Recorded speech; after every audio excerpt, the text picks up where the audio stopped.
I'd like to tell you about the strangest secret in the world. Some years ago, the late Nobel Prize-winning Dr. Albert Schweitzer was being interviewed in London, and a reporter asked him, "Doctor, what's wrong with men today?" And the great doctor was silent a moment, and then he said, "Men simply don't think." It's about this that I want to talk with you. We live today in a golden age. This is an era that man has looked forward to, dreamed of, and worked toward for thousands of years. But since it's here, we pretty well take it for granted. We in America are particularly fortunate to live in the richest land that ever existed on the face of the earth, a land of abundant opportunity for everyone. But do you know what happens? Well, let's take 100 men who start even at the age of 25. Do you have any idea what will happen to those men by the time they're 65?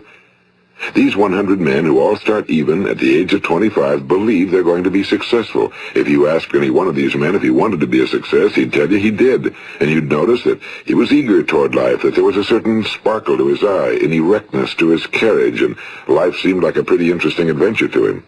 But by the time they're 65, 1 will be rich. 4 will be financially independent. 5 will still be working. 54 will be broke. Now think a moment. Out of the 100, only 5 make the grade. Now why do so many fail?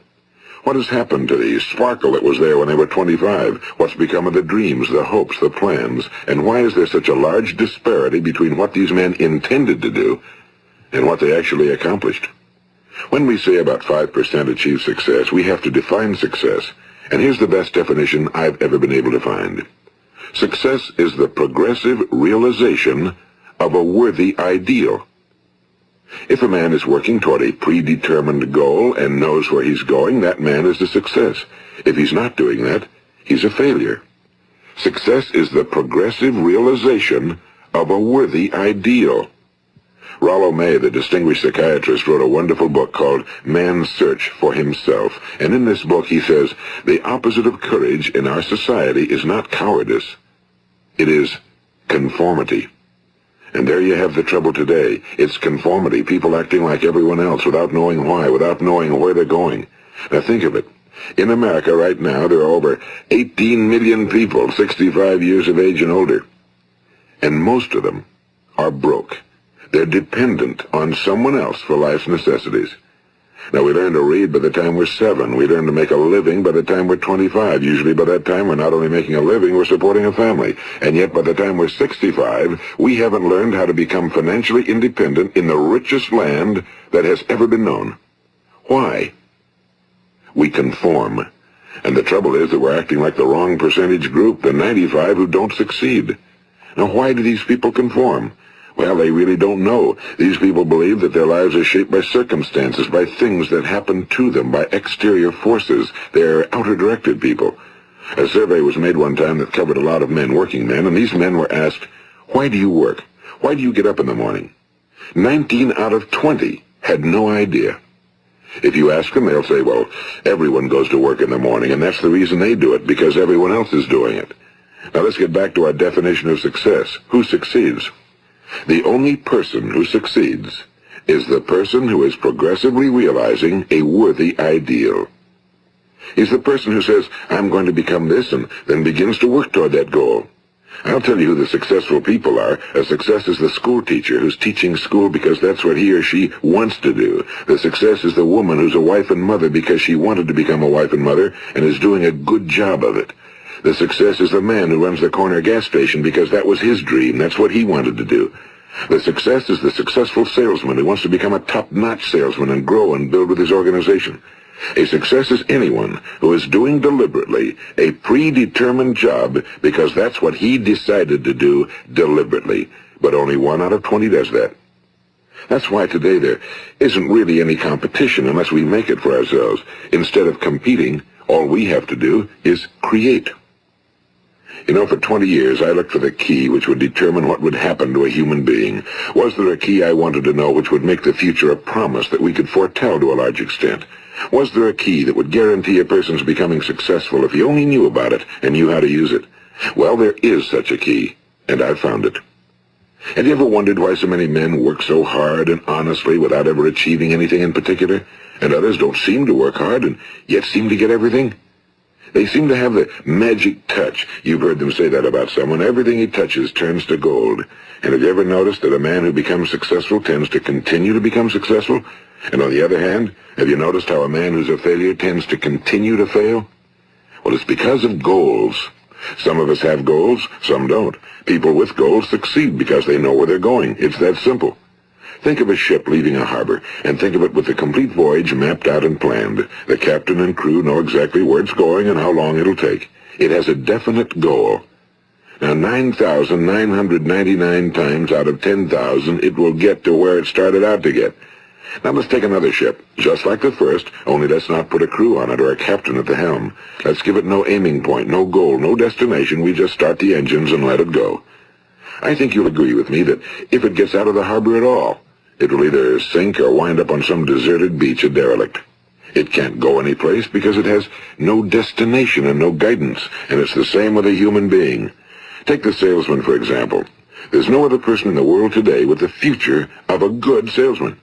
Selling is the world's highest paid profession, if we're good at it and if we know where we're going. Every company needs top-notch salesmen, and they reward those men. The sky's the limit for them. But how many can you find? Someone once said the human race is fixed, not to prevent the strong from winning, but to prevent the weak from losing. The American economy today can be likened to a convoy in time of war. The entire economy is slowed down to protect its weakest link, just as the convoy had to go at the speed that would permit its slowest vessel to remain in formation. That's why it's so easy to make a living today. It takes no particular brains or talent to make a living and support a family today. So we have a plateau of so-called security, if that's what a person's looking for. But we do have to decide how high above this plateau we want to aim. Now let's get back to the strangest secret in the world, the story that I wanted to tell you today. Why do men with goals succeed in life and men without them fail? Well, let me tell you something which, if you really understand it, will alter your life immediately. If you understand completely what I'm going to tell you from this moment on, your life will never be the same again. You will suddenly find that good luck just seems to be attracted to you. The things you want just seem to fall in line, and from now on you won't have the problems, the worries, the gnawing lump of anxiety that perhaps you've experienced before. Doubt, fear, well, they'll be things of the past. Here's the key to success and the key to failure. We become what we think about. Now let me say that again. We become what we think about. Throughout all history, the great wise men and teachers, philosophers and prophets have disagreed with one another on many different things. It's only on this one point that they are in complete and unanimous agreement. Listen to what Marcus Aurelius, the great Roman emperor, said. A man's life is what his thoughts make of it. Disraeli said this. Everything comes if a man will only wait. I've brought myself by long meditation to the conviction that a human being with a settled purpose must accomplish it, and that nothing can resist a will that will stake even existence for its fulfillment. Ralph Waldo Emerson said this, a man is what he thinks about all day long. William James said, the greatest discovery of my generation is that human beings can alter their lives by altering their attitudes of mind. And he also said, we need only in cold blood act as if the thing in question were real, and it will become infallibly real by growing into such a connection with our life that it will become real. It will become so knit with habit and emotion that our interest in it will be those which characterize belief.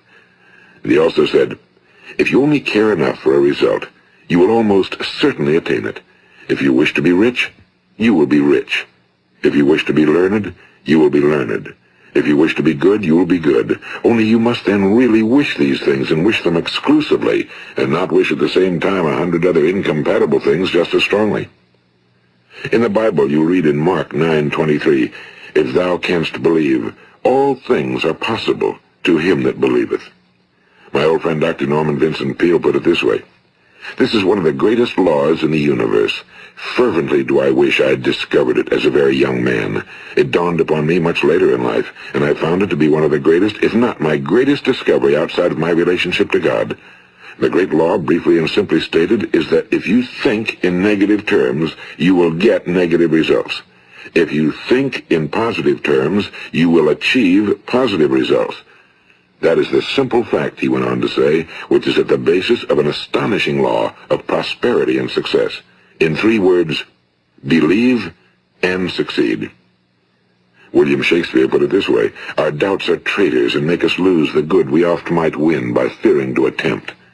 George Bernard Shaw said, people are always blaming their circumstances for what they are. I don't believe in circumstances. The people who get on in this world are the people who get up and look for the circumstances they want, and if they can't find them, make them. Well, it's pretty apparent, isn't it? And every person who discovered this for a while believed that he was the first one to work it out. We become what we think about. Now, it stands to reason that a person who's thinking about a concrete and worthwhile goal is going to reach it, because that's what he's thinking about, and we become what we think about. Conversely, the man who has no goal, who doesn't know where he's going, and whose thoughts must therefore be thoughts of confusion and anxiety and fear and worry, becomes what he thinks about. His life becomes one of frustration and fear and anxiety and worry. And if he thinks about nothing, he becomes nothing. Now, how does it work? Why do we become what we think about? Well, I'll tell you how it works as far as we know. Now, to do this, I want to tell you about a situation that parallels the human mind. Suppose a farmer has some land, and it's good fertile land. Now, the land gives the farmer a choice. He may plant in that land whatever he chooses. The land doesn't care. It's up to the farmer to make the decision. Now, remember, we're comparing the human mind with the land because the mind, like the land, doesn't care what you plant in it. It will return what you plant, but it doesn't care what you plant. Now let's say that the farmer has 2 seeds in his hand. One is a seed of corn, the other is nightshade, a deadly poison. He digs 2 little holes in the earth and he plants both seeds, one corn, the other nightshade. He covers up the holes, waters, and takes care of the land, and what will happen? Invariably the land will return what's planted. As it's written in the Bible, as ye sow, so shall ye reap. Now remember, the land doesn't care. It'll return poison in just as wonderful abundance as it will corn. So up come the 2 plants, one corn, one poison. Now, the human mind is far more fertile, far more incredible and mysterious than the land, but it works the same way. It doesn't care what we plant. Success, failure. A concrete, worthwhile goal, or confusion. Misunderstanding, fear, anxiety, and so on. But what we plant, it must return to us. You see, the human mind is the last great unexplored continent on Earth. It contains riches beyond our wildest dreams. It will return anything we want to plant. Now, you might say, well, if that's true, why don't people use their minds more? Well, I think they figured out an answer to that one, too. Our mind comes as standard equipment at birth. It's free, and things that are given to us for nothing we place little value on. Things that we pay money for, we value. The paradox is that exactly the reverse is true. Everything that's really worthwhile in life came to us free. Our minds, our souls, our bodies, our hopes, our dreams, our ambitions, our intelligence, our love of family and children and friends and country, all these priceless possessions are free. But the things that cost us money are actually very cheap and can be replaced at any time. A good man can be completely wiped out and make another fortune. He can do that several times. Even if our home burns down, we can rebuild it. But the things we got for nothing, we can never replace. The human mind isn't used because we take it for granted. Familiarity breeds contempt. It can do any kind of job we assign to it, but generally speaking, we use it for little jobs instead of big, important ones. Universities have proved that most of us are operating on about 10% or less of our abilities. So decide now, what is it you want? Plant your goal in your mind. It's the most important decision you'll ever make in your entire life. What is it you want? Do you want to be an outstanding salesman? A better worker at your particular job? Do you want to go places in your company? In your community? Do you want to get rich? All you've got to do is plant that seed in your mind, care for it, work steadily toward your goal, and it will become a reality. It not only will, there's no way that it cannot. You see, that's a law, like the laws of Sir Isaac Newton, the laws of gravity. If you get on top of a building and jump off, you'll always go down. You'll never go up, and it's the same with all the other laws of nature. They always work. They're inflexible. Think about your goal in a relaxed, positive way. Picture yourself in your mind's eye as having already achieved this goal. See yourself doing the things you will be doing when you've reached your goal. Ours has been called the phenobarbital age, the age of ulcers and nervous breakdowns and tranquilizers. At a time when medical research has raised us to a new plateau of good health and longevity, far too many of us worry ourselves into an early grave trying to cope with things in our own little personal ways without learning a few great laws that will take care of everything for us. These things we bring on ourselves through our habitual way of thinking. Every one of us is the sum total of his own thoughts. He is where he is because that's exactly where he really wants to be, whether he'll admit that or not. Each of us must live off the fruit of his thoughts in the future, because what you think today and tomorrow, next month and next year, will mold your life and determine your future. You're guided by your mind. I remember one time I was driving through eastern Arizona, and I saw one of those giant earth-moving machines roaring along the road at about 35 miles an hour with what looked like 30 tons of dirt in it. A tremendous, incredible machine, and there was a little man perched way up on top with the wheel in his hands guiding it. And as I drove along, I was struck by the similarity of that machine to the human mind. Just suppose you're sitting at the controls of such a vast source of energy. Are you going to sit back and fold your arms and let it run itself into a ditch? Or are you going to keep both hands firmly on the wheel and control and direct this power to a specific, worthwhile purpose? It's up to you. You're in the driver's seat. You see, the very law that gives us success is a two-edged sword. We must control our thinking. The same rule that can lead a man to a life of success, wealth, happiness, and all the things he ever dreamed of for himself and his family. That very same law can lead him into the gutter. It's all in how he uses it, for good or for bad. This is the strangest secret in the world. Now, why do I say it's strange, and why do I call it a secret? Actually, it isn't a secret at all. It was first promulgated by some of the earliest wise men, and it appears again and again throughout the Bible, but very few people have learned it, understand it. That's why it's strange, and why for some equally strange reason it virtually remains a secret. I believe that you could go out and walk down the main street of your town and ask one man after another what the secret of success is, and you probably wouldn't run into one man in a month who could tell you. Now, this information is enormously valuable to us if we really understand it and apply it. It's valuable to us not only for our own lives, but the lives of those around us, our families, employees, associates, and friends. Life should be an exciting adventure. It should never be a bore. A man should live fully, be alive. He should be glad to get out of bed in the morning. He should be doing a job he likes to do because he does it well. One time I heard Grove Patterson, the great late editor-in-chief of the Toledo Daily Blade, make a speech, and as he concluded his speech, he said something I've never forgotten. He said, "My years in the newspaper business have convinced me of several things. Among them, that people are basically good, and that we came from someplace, and we're going someplace.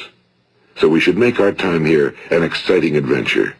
The architect of the universe didn't build a stairway leading nowhere." And the greatest teacher of all, the carpenter from the plains of Galilee, gave us the secret time and time again. As ye believe, so shall it be done unto you. I've explained the strangest secret in the world and how it works. Now on this side I want to explain how you can prove to yourself the enormous returns possible in your own life by putting this secret to a practical test. I want you to make a test that will last 30 days. It isn't going to be easy, but if you'll give it a good try, it will completely change your life for the better. Now back in the 17th century, Sir Isaac Newton, the English mathematician and natural philosopher, gave us some natural laws of physics which apply as much to human beings as they do to the movement of bodies in the universe. And one of these laws is that for every action, there is an equal and opposite reaction. Simply stated, as it applies to you and me, it means we can achieve nothing without paying the price. The results of your 30-day experiment will be in direct proportion to the effort you put forth. To be a doctor, you must pay the price of long years of difficult study. To be successful in selling, and remember that each of us succeeds to the extent of his ability to sell. Selling our families on our ideas, selling education in schools, selling our children on the advantages of living the good and honest life, selling our associates and employees on the importance of being exceptional people. To, of course, the profession of selling itself. But to be successful in selling our way to the good life, we must be willing to pay the price. Now, what is that price? Well, it's many things. First, it's understanding emotionally, as well as intellectually, that we literally become what we think about, that we must control our thoughts if we're to control our lives. It's understanding fully that as ye sow, so shall ye reap. Second, it's cutting away all fetters from the mind and permitting it to soar as it was divinely designed to do. It's the realization that your limitations are self-imposed and that the opportunities for you today are enormous beyond belief. It's rising above narrow-minded pettiness and prejudice. And third, it's using all your courage to force yourself to think positively on your own problem, to set a definite and clearly defined goal for yourself, to let your marvelous mind think about your goal from all possible angles, to let your imagination speculate freely upon many different possible solutions, to refuse to believe that there are any circumstances sufficiently strong to defeat you in the accomplishment of your purpose, to act promptly and decisively when your course is clear, and to keep constantly aware of the fact that you are, at this moment, standing in the middle of your own acres of diamonds, as Russell Conwell used to point out. And fourth, save at least 10% of every dollar you earn. It's also remembering that no matter what your present job, it has enormous possibilities, if you're willing to pay the price. Now let's just go over the important points in the price each of us must pay to achieve the wonderful life that can be ours. It is, of course, worth any price. 1. You will become what you think about. 2. Remember the word imagination and let your mind begin to soar. 3. Courage. Concentrate on your goal every day. 4. Save 10% of what you earn. And 5. Action. Ideas are worthless unless we act on them. Now I'll try to outline the 30-day test I want you to make. Keep in mind that you have nothing to lose by making this test and everything you could possibly want to gain. There are two things that may be said of everyone. Each of us wants something, and each of us is afraid of something. I want you to write on a card what it is you want more than anything else. It may be more money. Perhaps you'd like to double your income or make a specific amount of money. It may be a beautiful home. It may be success at your job. It may be a particular position in life. It could be a more harmonious family. Each of us wants something. Now write down on your card specifically what it is you want. Make sure it's a single goal and clearly defined. You needn't show it to anyone, but carry it with you so that you can look at it several times a day. Think about it in a cheerful, relaxed, positive way each morning when you get up, and immediately you have something to work for, something to get out of bed for, something to live for. Look at it every chance you get during the day and just before going to bed at night. And as you look at it, remember that you must become what you think about, and since you're thinking about your goal, you realize that soon it will be yours. In fact, it's yours really the moment you write it down and begin to think about it. Look at the abundance all around you as you go about your daily business. You have as much right to this abundance as any other living creature. It's yours for the asking. Now we come to the difficult part. Difficult because it means the formation of what is probably a brand new habit, and new habits are not easily formed. Once formed, however, it will follow you for the rest of your life. Stop thinking about what it is you fear. Each time a fearful or negative thought comes into your consciousness, replace it with a mental picture of your positive and worthwhile goal. And there will come times when you'll feel like giving up. It's easier for a human being to think negatively than positively. That's why only 5% are successful. You must begin now to place yourself in that group. For 30 days, you must take control of your mind. It will think about only what you permit it to think about. Each day for this 30-day test, do more than you have to do. In addition to maintaining a cheerful, positive outlook, give of yourself more than you've ever done before. Do this knowing that your returns in life must be in direct proportion to what you give. The moment you decide on a goal to work toward, you're immediately a successful person. You are then in that rare and successful category of people who know where they're going. Out of every 100 people, you belong to the top 5. Don't concern yourself too much with how you're going to achieve your goal. Leave that completely to a power greater than yourself. All you have to do is know where you're going. The answers will come to you of their own accord and at the right time. Remember these words from the Sermon on the Mount, and remember them well. Keep them constantly before you this month of your test. Ask, and it shall be given you. Seek, and ye shall find. Knock, and it shall be opened unto you. For every one that asketh receiveth, and he that seeketh findeth, and to him that knocketh it shall be opened.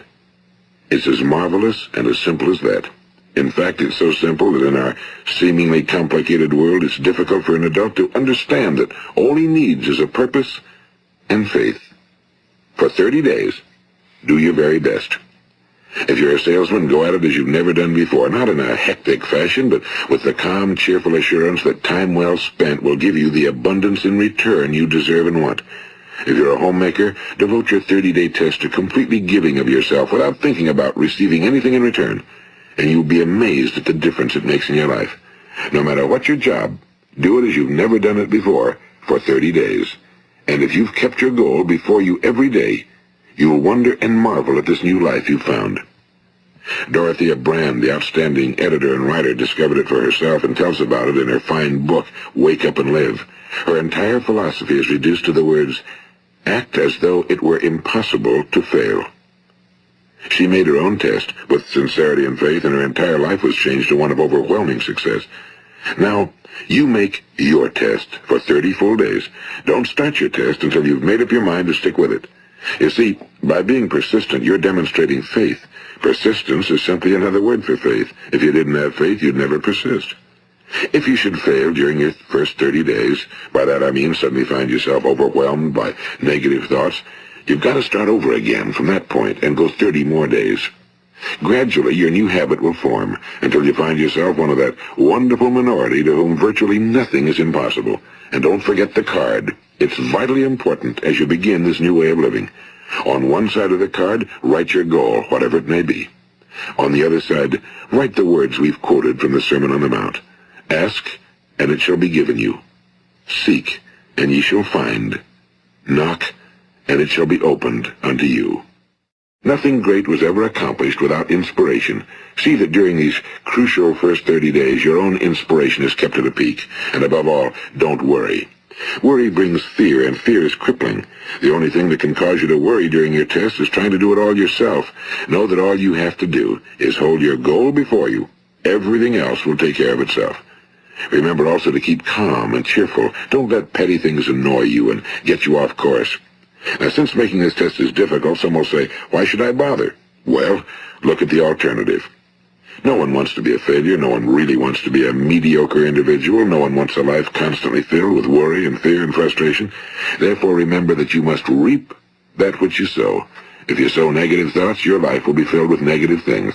If you sow positive thoughts, your life will be cheerful, successful, and positive. Now, gradually, you'll have a tendency to forget what you've heard on this recording. Play it often. Keep reminding yourself of what you must do to form this new habit. Gather your whole family around at regular intervals and listen to what's been said here. You know, most men will tell you that they want to make money without understanding the law. The only people who make money work in a mint. The rest of us must earn money. This is what causes those who keep looking for something for nothing or a free ride to fail in life. The only way to earn money is by providing people with services or products which are needed and useful. We exchange our time and our product or service for the other man's money. Therefore, the law is that our financial return will be in direct proportion to our service. Now, success is not the result of making money. Making money is the result of success, and success is in direct proportion to our service. Most people have this law backwards. They believe that you're successful if you earn a lot of money. The truth is that you can only earn money after you're successful. It's like the story of the man who sat in front of the stove and said to it, "Give me heat, and then I'll add the wood." How many men and women do you know, or do you suppose there are today, who take the same attitude toward life? There are millions. We've got to put the fuel in before we can expect heat. Likewise, we've got to be of service first before we can expect money. Don't concern yourself with the money. Be of service, build, work, dream, create. Do this and you'll find there's no limit to the prosperity and abundance that will come to you. Prosperity, you know, is founded upon a law of mutual exchange. Any person who contributes to prosperity must prosper in turn himself. Sometimes the return will not come from those you serve, but it must come to you from someplace, because that's the law. For every action, there is an equal and opposite reaction. As you go daily through your 30-day test period, remember that your success will always be measured by the quality and quantity of service you render, and money is a yardstick for measuring this service. No man can get rich himself unless he enriches others. Now, there are no exceptions to a law. You can drive down any street in America and from your car estimate the service that's being rendered by the people living on that street. Had you ever thought of this yardstick before? It's interesting. Some, like ministers and priests and other devoted people, measure their returns in the realm of the spiritual, but again, their returns are equal to their service. Once this law is fully understood, any thinking person can tell his own fortune. If he wants more, he must be of more service to those from whom he receives his return. If he wants less, he has only to reduce his service. This is the price you must pay for what you want. If you believe you can enrich yourself by deluding others, you can end only by deluding yourself. It may take some time, but just as surely as you breathe, you'll get back what you put out. Don't ever make the mistake of thinking you can avert this. It's impossible. The prisons and the streets where the lonely walk are filled with people who tried to make new laws just for themselves. We may avoid the laws of man for a while, but there are greater laws that cannot be broken. An outstanding medical doctor recently pointed out 6 steps that will help you realize success. 1. Set yourself a definite goal. 2. Quit running yourself down. 3. Stop thinking of all the reasons why you cannot be successful and instead think of all the reasons why you can. 4. Trace your attitudes back through your childhood and try to discover where you first got the idea you couldn't be successful, if that's the way you've been thinking. 5. Change the image you have of yourself by writing out a description of the person you would like to be. And 6. Act the part of the successful person you have decided to become. The doctor who wrote those words is a noted West Coast psychiatrist, Dr. David Harold Fink. Do what the experts since the dawn of recorded history have told you must do. Pay the price by becoming the person you want to become. It's not nearly as difficult as living unsuccessfully. Make your 30-day test, then repeat it again, and each time it will become more a part of you until you'll wonder how you could ever have lived any other way. Live this new way and the floodgates of abundance will open and pour over you more riches than you may have dreamed existed. Money? Yes, lots of it. But what's more important, you'll have peace. You'll be in that wonderful minority who lead calm, cheerful, successful lives. Start today. You have nothing to lose, but you have a whole life to win. This is Earl Nightingale, and thank you.